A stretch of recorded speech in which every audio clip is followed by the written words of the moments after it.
What's up, guys? Well, back once again for another fight card prediction. We are here for UFC Fight Night 174, UFC Vegas 6. Who knows what the name is at this point, but we've got Derrick Lewis against Alexey Oleinik in our main event, and a pretty decent card. Hopefully this whole COVID bollocks really doesn't kind of affect this with fights falling through like last week. Last week's card was just a shit storm pretty much from the get-go. So, yeah, looking forward to talking about some of these fights. If you're new to the channel, hit that sub button, comment, like. I really appreciate everybody that gives me a thumbs up with this. I see some guys have already did it already, so much appreciated. And let me know your favourite bet of the week. I have no bets so far. There is some that I've wanted to make, but just I'm kind of scared of making. And then on Sunday, I know I said this last week, but on Sunday I will have my Dana White Contender Season series picks out for next Tuesday. I actually think it's a really good card next Tuesday. Last night was kind of chalk heavy, and I thought I had one bet I had on Rivera and Jacoby, and I felt I got very lucky because I thought that Rivera didn't deserve to really win that fight, and Rodriguez probably did, but I'm not a judge. I'm lucky that I made some money off it. So yeah, so if you can just hit that like button, please comment below. I want to know your bets. I want to know your favourite picks of the week. And yeah, hit that bell notification. You'll be notified when I'm coming on here live. I'm going to try and schedule more things like that. So, right, we're starting off. I'm just going on what I've got on Wikipedia here. This is the fight that got put together literally a couple of days ago. We've got a guy who fought last Friday. We had a guy who's supposed to fight last Saturday. We've got Kevin Holland against Joaquin Buckley. I actually watched Buckley on the way to work very early Saturday morning. It was like 6 a.m. my time. I was heading to work and I was just watching. And the guy, I mean, that was a nice knockout, but the guy he was against was, I wouldn't say he was kind of looking for a way out, but he was just kind of waiting for one shot to hit him so he could hit the deck and kind of get himself out of that fight. And that's kind of what happened. And Kevin Holland obviously was just about to fight. Trevin Giles fainted, and that fight got kind of scratched within inside 10 minutes before it was even supposed to start. So, like I say, Buckley's making the jump in here in the UFC, big power. I haven't really watched all too much of him, but what I see, he's got a lot of powerful shots. But like I said, I've seen his last fight, and I just don't think he's got a hell of a lot for Kevin Holland here, in all honesty, unless he catches him with a big shot. Holland's got the height advantage, the reach advantage, the jiu-jitsu advantage, a lot of advantages in many, many areas. As long as he doesn't come out here and piss around like he usually does, I think Kevin Holland can win this fight fairly comfortably. And like I said, I think if he hits the ground, he will find a submission in Buckley. But just don't engage in a brawl and don't give him the opportunity to swing some of those bombs that he has. And I think he wins this one very comfortably. But I've got Kevin Holland inside the distance in that one there. I see some fights here. Caceres against Chikadze, Kasem against Granger. I know they've got scratch, so they'll probably happen later on, but we're going to move on. Arwen Rivera against Ali Alkazi. I didn't know a hell of a lot. I watched one fight, I want to say, from a couple of years ago of Alkazi, and I haven't been able to find his last two fights. I couldn't find it on the tape index, which kind of sucked a little bit. But he's got an 8-3 record, and he is predominantly a grappler. That's where he will look to get fights. Predominantly is on the ground. His striking, I think, has got a lot of work. I think Rivera's got him there. Rivera's a bit of a firecracker, so you have to kind of watch out for him. He came in there on very, very, very short notice. Oh, Moise, if you've got the recent fight, brother, that'd be much appreciated. I'll be in touch. I'll message you on Twitter. So, yeah, Arwen Rivera came in up a weight class at 145 against Giga Chikadze on very, very short notice. I thought he gave a decent performance. I just think he was a little bit outgunned there with the more powerful, more technical guy. But he's going back down to bantamweight. I'm a little bit concerned that he's taken another fight kind of quite quickly, because he did take a lot of kind of big blows in that one there, and I'm a little bit worried that maybe it's kind of got to catch up with him a little bit. I think that, like I said, Rivera's got a big advantage on the feet. I think he can absolutely use that to his advantage here, but I think he can be countered with takedowns, and I think that's where Alkazi will look to kind of take the fight to the ground. And I think he will have opportunities to do that. I think he will actually do it. The betting line for this, I saw this, and he was plus 200, Alkazi, and then the money's come in a little bit on him. It's plus 170. I actually think, I don't know who would want to kind of bet Rivera at minus 200. I don't see that is kind of a good long term kind of betting those numbers on a guy like him. So to me, the value is definitely on Ali in this one here. I think he will get takedowns. I think Rivera's pretty much like one of those firecracker guys. He will jump back to his feet. He will, once he gets back there, he's obviously, I think, got the advantage. Maybe with Alexey, we've seen a little bit. We'll see more improvements from his striking game, but it's not something I've seen in his early career to say that that's his dominant trait. His dominant trait is definitely getting the fight to the ground, put them against the cage, taking them to the mat. But like I say, his top position's not great, so his opponents usually pop back up, back on the feet. But like I say, I'm not super confident Rivera can land the damaging blows, and I think he can be countered really easily into getting takedowns. You've seen that in some of his regional performances where he gets taken down. Something like I say, he doesn't really get held down all too often, but he can get taken down. And I think the value is on Ali here. Not that I'm super confident in the pick, but I think if I had, you were giving me $100, you like bet Rivera or you bet Ali. I'm going to bet Ali because the odds are definitely on his side there, and I'd feel more confident in that pick. So I'm going to take him via a very, very close decision. I think he could get hit with some big shots. I think he has to kind of maybe reboot and rebound a little bit in this fight, but I think those takedowns will mean a lot, and I think he'll win a very, very split, very, very close split decision is what I'm trying to say there. Youssef Zalal against Peter Barrett. I've got Zalal in this one. I think the move up to featherweight is going to benefit him a little bit, not having to cut that extra weight down to 135. Fought a little bit too close with Jordan Griffin for my liking his last fight. Squeaked through that one there. I think he did say that he fancied moving up to 145 there. So, yeah, he's a heavy betting favourite, and I can see why, because Barrett to me he's I don't want to disrespect the guy, but he's not great. I think he's one of the ones that's come in from the Contender Series that I think's got a lot to work on. And like I say, I think his main path to victory here is getting the fight to the ground, but I think the footwork and the movement of Zalal will really put someone like Barrett off, and I think he'll get countered with strikes because Zalal does throw some nice long language shots out there, and he can mix up as well and get takedowns. But like I say, his defense kind of showed up a little bit in that Griffin fight where he can get taken down, I should say. And yeah, I just like Zalal a little bit more. I think he's more sprightly in the feet. I think he's faster. I think he throws more. I think he's more accurate.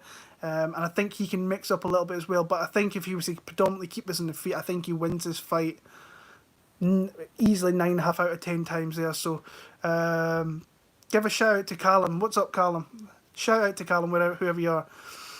I can see you guys in the chat there. Just my 2 cents. Moy's Audio. I can see you guys there. I hope you're all well.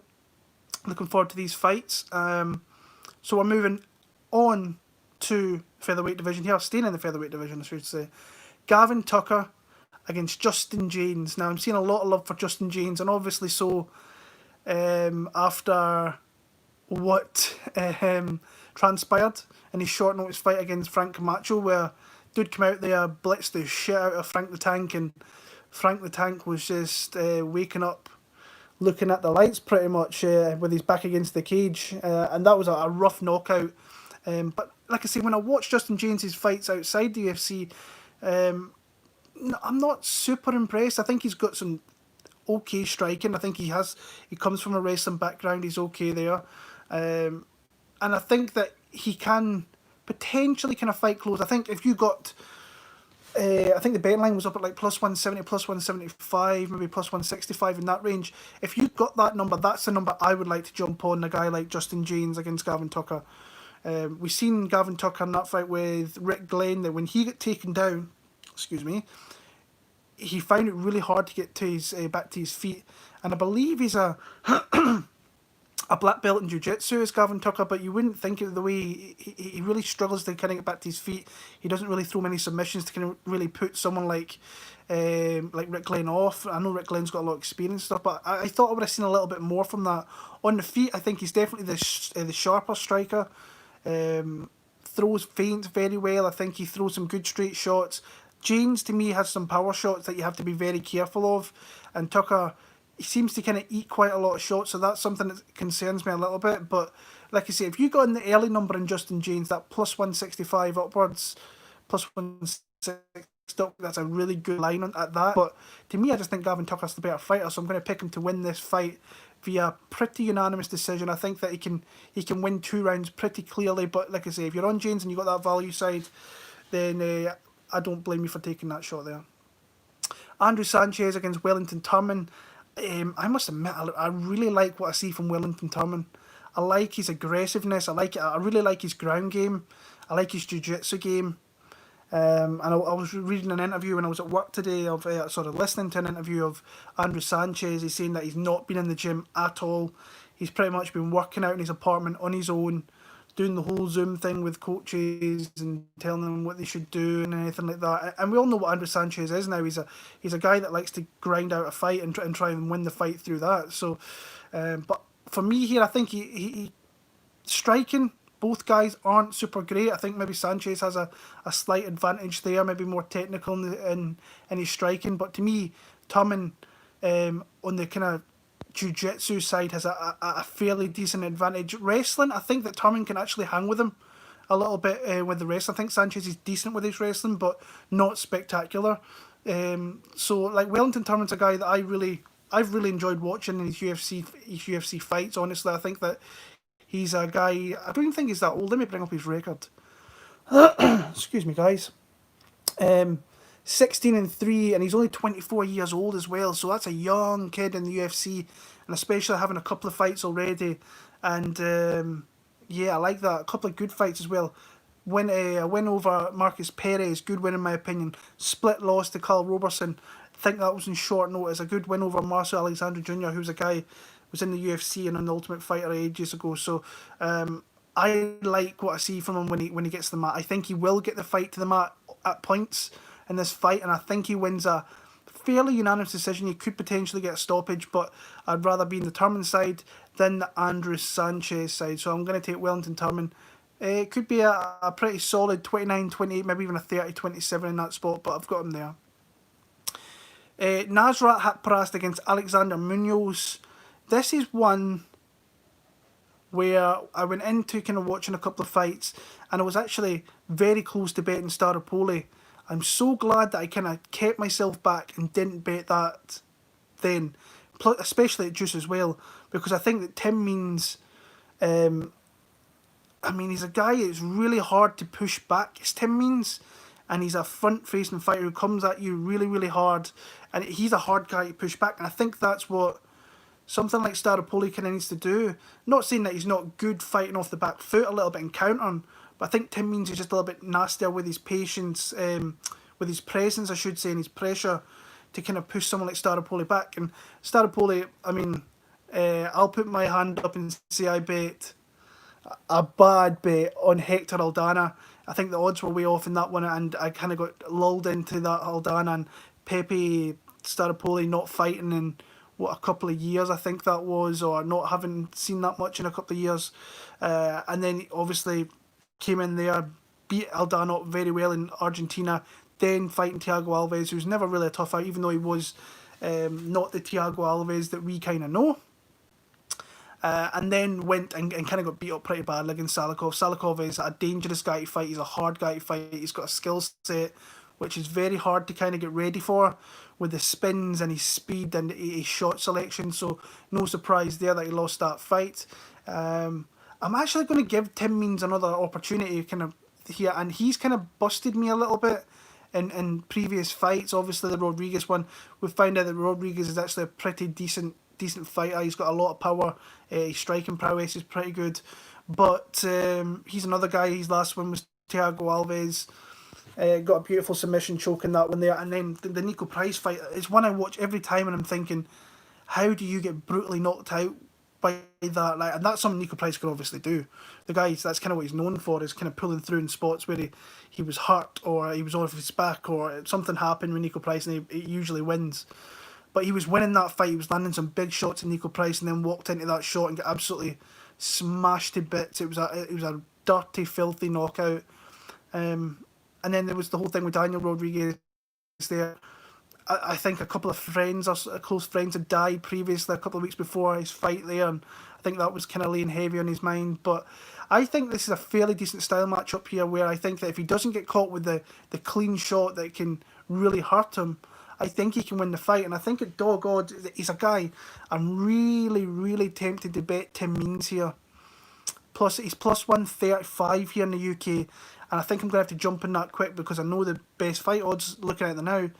He's plus 120. I would like a little bit more on Tim Means for that. So ultimately, I'm going to take Tim Means. I don't think he stops Staropoli, but I think he can be mean and just win the fight through his pressure, landing the better shots, and kind of pushing Staropoli back. So I've got Tim Means to win that one via decision.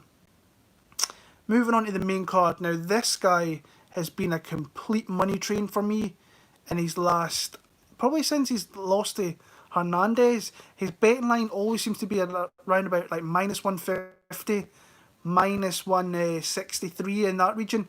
And I seem to bet him every single time since the Hernandez win. So his last four, and he's cashed for me every time. And he's coming off, I should say, he's against Scott Holtzman, who I think is going to give him a very tough fight here. But since that loss in 2018 to Hernandez, which nobody can really attribute to, he came out there, got blasted really hard, got hit in the sweet spot and went out very, very quickly in the first 40 seconds of that fight.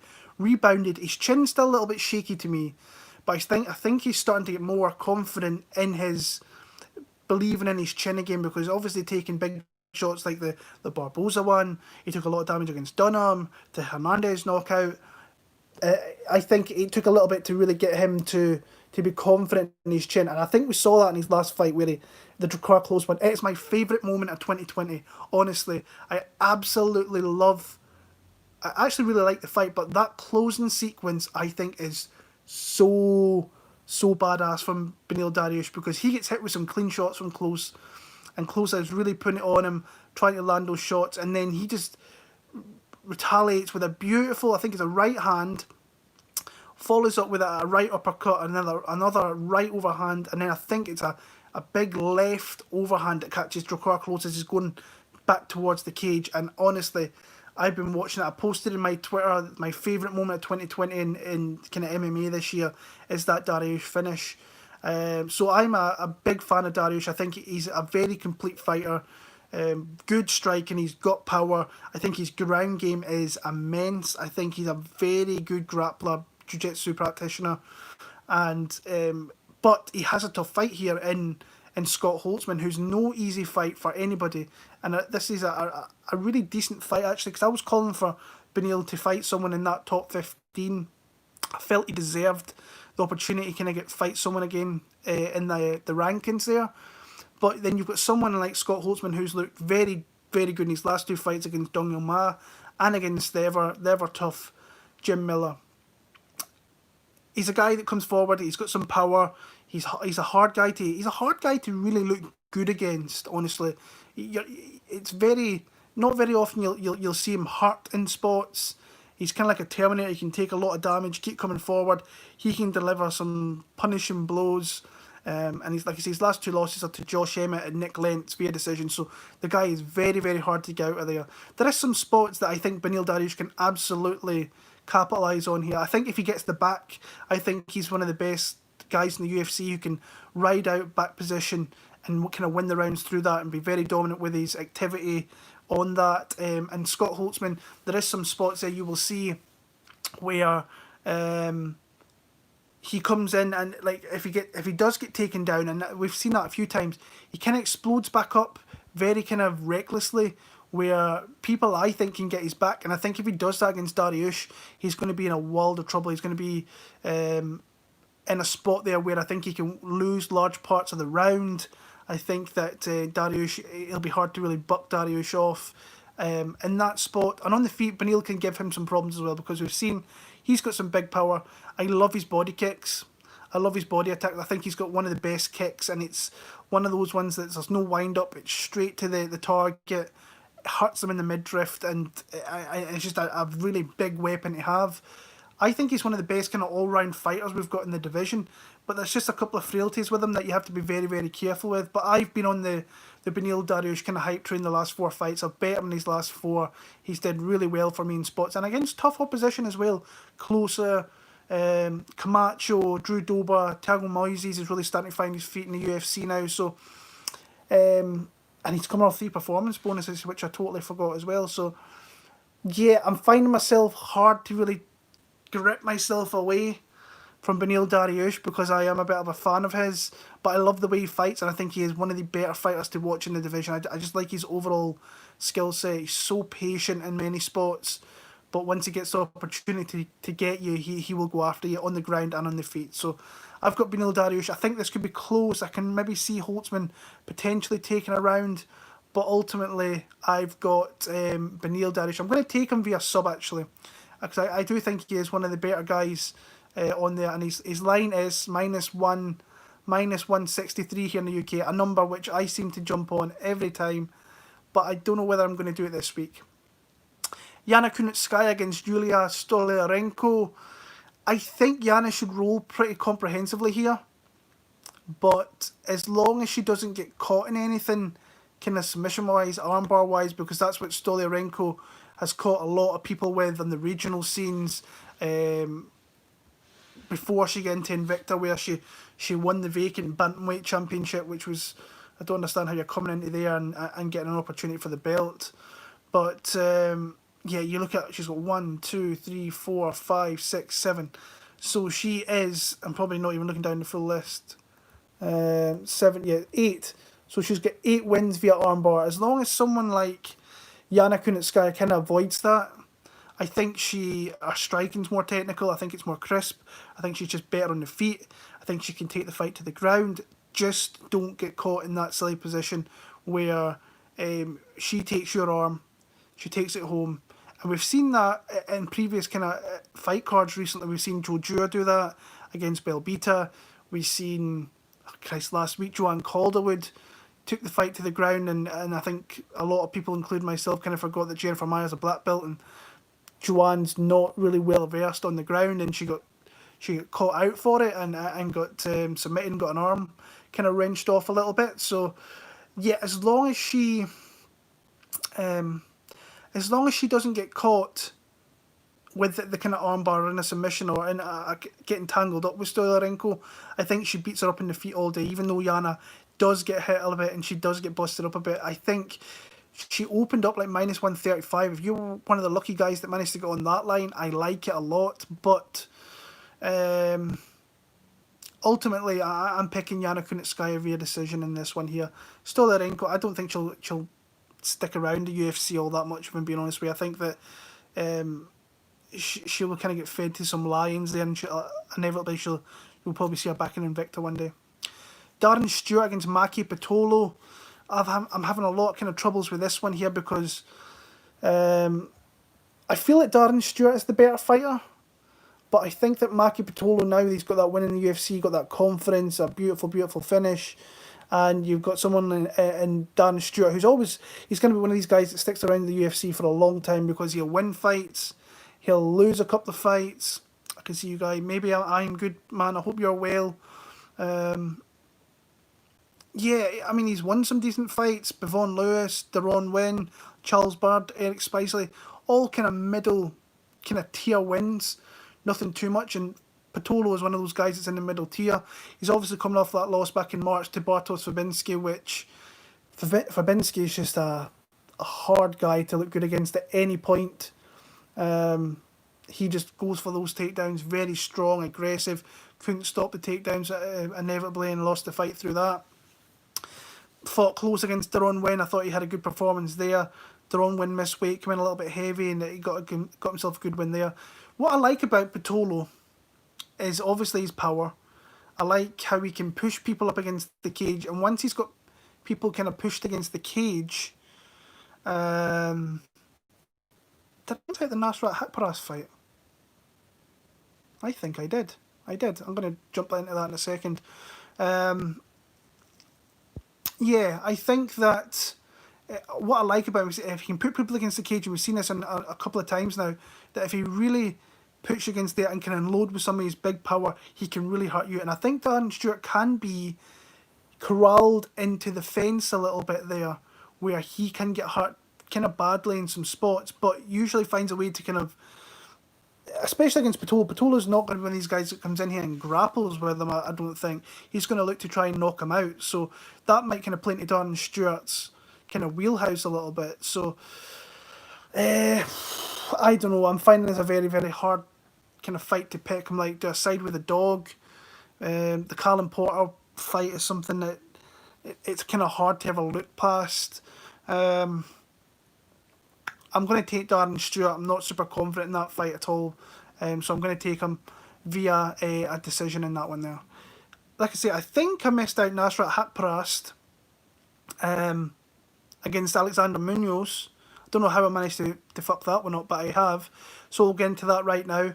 Nasrat Haqparast against Alexander Munoz. Munoz is the guy that's coming in from Team Alpha Male, coming off a really good win over Troy Lamson. He's the guy that beat Nick Newell. Comes from a wrestling background. I actually seen it. I think it was at Oklahoma, I want to say he was, and then he got threw off the kind of squad for kind of playing some pranks and doing some stuff that he really shouldn't been doing. So, oh, thank you. Maybe I appreciate that, brother. Thank you. Hi, Xavier. I hope you're well. Yeah, Haqparast to me has got the big advantage on the feet here. If he keeps this on the feet, I think he's just a little bit too fluid for Munoz there. Munoz has to get in close here, get into the kind of dirty range here where he can get takedowns and kind of dominate through that. And initially I was thinking he probably can do that, but I think if he gets Haqparast down, I don't think he'll keep Haqparast there. And I think on the feet, I think once Nasrat really starts to get fluid with his striking, I think that he can really come into his own there and win the fight kind of through his striking and just his output a little bit. I mean, he came in there against Drew Dober, looking to go toe for toe with Drew Dober and ended up getting hit. And Drew Dober's in the best spot of his career at the minute. He got knocked out in the first round. So I'm seeing some people on Munoz. Plus 200, I don't think it's a bad shot. You're getting decent odds for it. I'm more likely to go with Haqparast here. So I'm going to go Haqparast for maybe a late TKO or more predominantly kind of decision there. Middleweight division, co-main event, Chris Weidman against Omari Akhmedov. If you guys are in the chat there, let me know who are you guys on in this co-main event, because I feel like, I think it is, the easiest fight that Chris Weidman, this is his easiest fight he's had in a long time. And when I'm saying easy, I'm not trying to disrespect Akhmedov, because he's no easy fight for anybody. But what I should have said, it's a step down from anybody that he has faced. And I think it's in a long time. And I think it's a good style matchup. I mean, he's lost 5 of his last 6, but look at his losses. I mean, Rockhold was doing okay in that fight, then get hit with a shot there, got TKO'd. Then you got Yoel Romero, he's winning that fight, gets caught with a flying knee. Gegard Mousasi, that wasn't as bad a TKO as some of the other ones, but still, it's a TKO on your record. Beat Kelvin Gastelum. Was winning that Jacare fight, I thought, until getting caught in the 3rd round, and then just moving up to 205 against Dominic Reyes was just a bad move, in my opinion, from the get-go. In that one there, he was too big, he was too athletic, too fast. I've seen that he's moved as well. Chris Weidman's moved out in New York. He's moved to North Carolina. But you guys I can see you guys in the chat there. You're saying exactly what I'm thinking. How can you trust the chin of Chris Weidman? But facts is fact. Akhmedov has not knocked out anything in a very, very, very long time. So to me, I think it's a good style matchup for him, but I'm so hesitant to pick him, because I mean, if you take away that Gastelum one, his last one was 2015. That's crazy for a guy that was on cloud 9 for as long as he was, and regarded as the best middleweight in the world at one point. I've been struggling with this fight. I've been going back and forward. I've been looking at it. I'm thinking, right, can Weidman kind of use his wrestling here? I absolutely think he can. I don't think Akhmedov's going to be super easy to take down, but I think eventually he can get the fight there. And he is, like, to me, I think that if Weidman can get through the early parts of this fight, I think his grappling will get a little bit easier as the fight goes on. He will be able to take the fight to the mat. Whether he keeps him there is another thing I'm not sure about. But, I mean, he's on 3 fights, the 3-fight win streak, coming off the draw as well. So you look at his last 6 fights, 5 wins with a draw. So Boch, Heinisch, Cummins, Al Hassan, Noak over the last 4 years or so.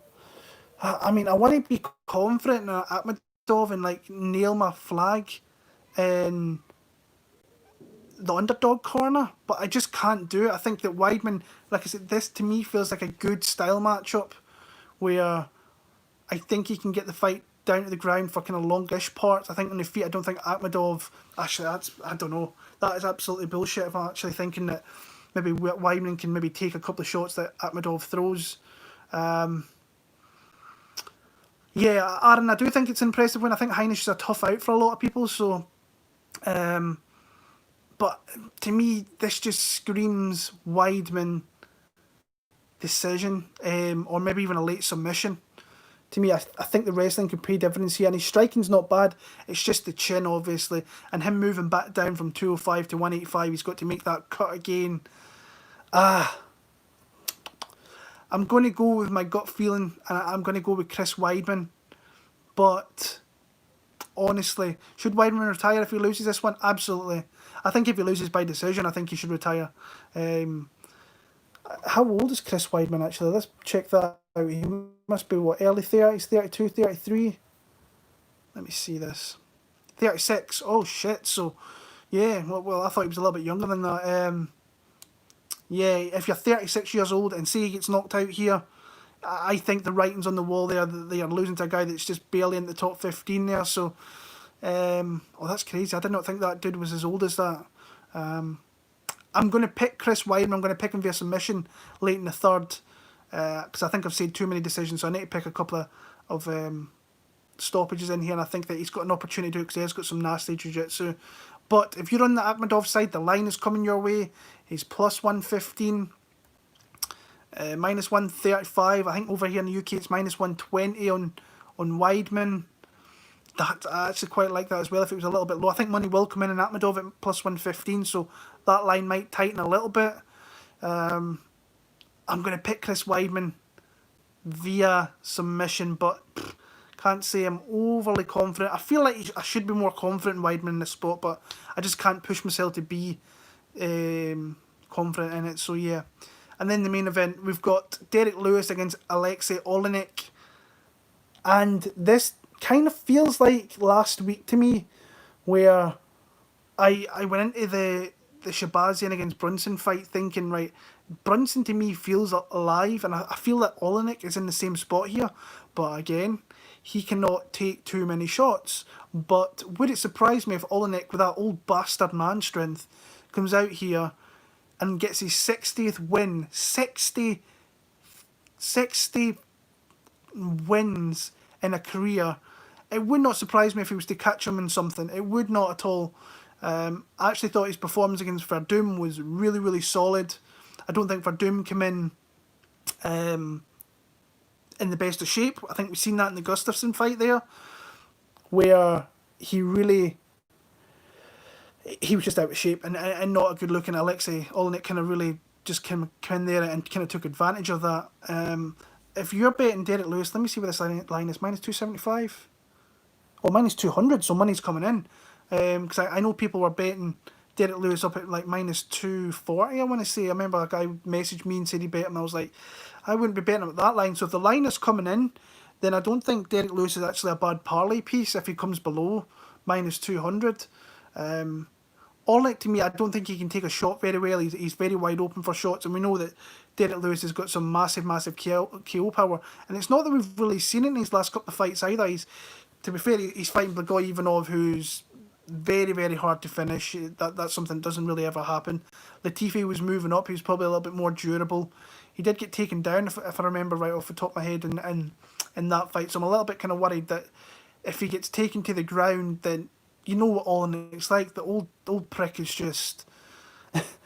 he will catch you in something, and I feel like I should pick Oleinik here, but again, I just can't be... On the feet, he just slings wild bombs. He... not unless he can catch Lewis at the end of his shots, then I don't think he can hurt him. Maybe he can get to the body, where Lewis has been a little bit susceptible in the past. But even if he gets him down to the ground, if he doesn't catch a submission early, Derrick Lewis is one of those people that can absolutely explode at any point of the fight and get out from positions just with his raw power. But like from what I've read, a couple of things here, that he's keeping himself in shape. He's lower going into fight week. He feels 100% better by doing that. So I kind of like hearing that. But I'm going to pick Derrick Lewis. But I'm sitting here thinking, you're making a mug play by not picking Oleinik here, because it feels like a spot that Oleinik might just pull someone out of his arse and catch a submission here. Some kind of scarf holder. Him being on his back and catching Lewis while he's ground and pounding him and catching a submission. So I'm going to take Derrick Lewis via TKO in the second round, and that's my fight picks there. So thank you very much, guys. I see there's about 13 in the chat there, and I much appreciate it. To the people that have gave me a thumbs up, I very much appreciate that. If you're new to the channel, I'm on the mission to try and hit 4,000 subs by the end of the year. I'm getting there slowly but surely. But if you're new, please, all you have to do is just hit that button. It means a lot to me. So I'm here every week doing this. I have been doing this for nearly 8 years, coming on next year. So to see my little channel go up to maybe 4,000 is a big achievement for me. So I appreciate everybody there. Again, thank you for the thumbs up, guys. And just thank you for the comments. You've got a good I've got a good amount of subs there that are really here week in, week out. Very, very courteous, very, very nice. I appreciate that. I'll be back on Sunday for the Dana White Contender Series Week 2. I actually really like this card, so hopefully the lines are decent and maybe get a bet or two off. I'll hopefully get something for that card. And then we're back for is it UFC 252 next week? There's so many cards now. UFC 252. Miocic against Cormier 3, which is the main card of that, I think, is phenomenal. Stipe, Cormier, Omari, Rivera, JDS, Rosenstruck, Merab against Dodson, and then pretty much anything after that's not actually that great, if I'm being honest with you. But when you've got a main event like that, it can kind of make up for a lot of things. So until next week, guys, until Sunday, if you're tuning in for the Dana White Contender Series picks, all the very, very best. Appreciate everybody's support in the chat there. And to maybe thank you for the donation, brother. I really do appreciate that. Until next week, guys, all the very, very best, and take care and enjoy the fights when they come around this weekend.